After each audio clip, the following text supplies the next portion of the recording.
సమైక్య పాలనలో బీసీ బిడ్డలు చదువుకుందామంటే కూడా చదువులేకుండా ప్రభుత్వాలు కులవృత్తులకే పరిమితం చేయడం వల్ల బీసీలలో చదువుకుందామని తపన ఉండడంగా చదివించే ప్రభుత్వాలు లేక చదువుకోలేకపోయారు. అందుకే తెలంగాణ రాష్ట్రం రాకముందు ఈ రాష్ట్రంలో కేవలం గురుకులాలు, బీసీ గురుకులాలు కేవలము 19 గురుకులాలు మాత్రమే ఉండే.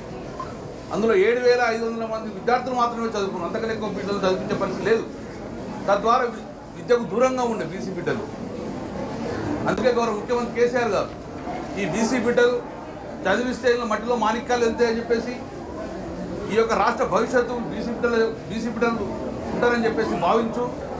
అందుకే 19 గురుకులాలను ఈరోజు 327 గురుకులాలను బీసీ గురుకులాలు చేయడము. తద్వారా ఈ 327 గురుకులాల్లో 1,65,800 మంది విద్యార్థులు ఈరోజు చదువుతున్నారు.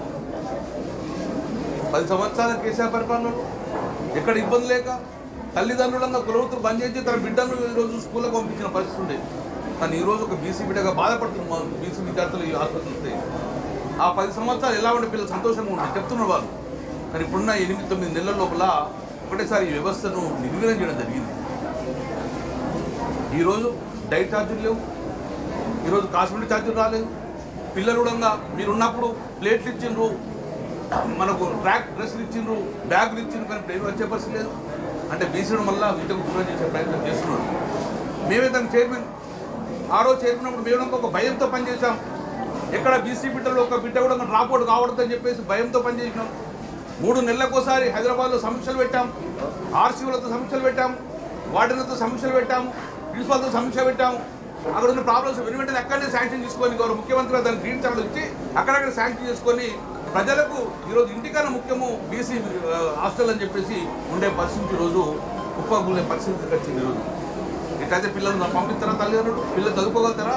అందుకే మేము ఒకటి చెప్తున్నాను, ఎక్కడ శాఖకు ఈరోజు శాఖ మంత్రి గారు అని ప్రభుత్వంగా ఇక్కడ మీటింగ్లు పెట్టుకున్న పరిస్థితి లేదు, రివ్యూ చేసే పరిస్థితి లేదు, పిల్లల పరిస్థితి ఇచ్చే పరిస్థితి లేదు.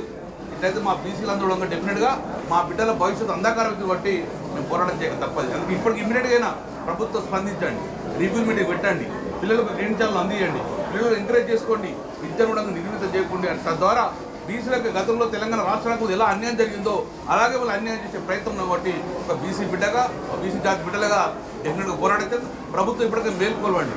పిల్లల భవిష్యత్తు అంధకారమయ్యే పరిస్థితి వచ్చింది. ఒకవైపు స్నేక్ బైట్స్ అవుతున్నాయి, ఒకవైపు ర్యాపిడ్ బైట్స్ అవుతున్నాయి, ఒకవైపు విషాహారం అవుతున్నాయి. పిల్లల చావుకు ఎవరు కారణం అంటున్నాం. మేము భయంతో పనిచేసాం. ఎక్కడ చిన్న ఇన్సిడెంట్ అయినా ప్రభుత్వం అలర్ట్గా ఉండే. కానీ ఈరోజు ఇంత యాక్సిడెంట్ అయినా, ఎన్ని స్నేక్ బైట్స్ అయినా, ఇంత మరణాలు అయినా కూడా ప్రభుత్వానికి ఇంత చీమగుట్టండి అవుతుంది. కాబట్టి ఇప్పటికే ప్రభుత్వం స్పందించండి.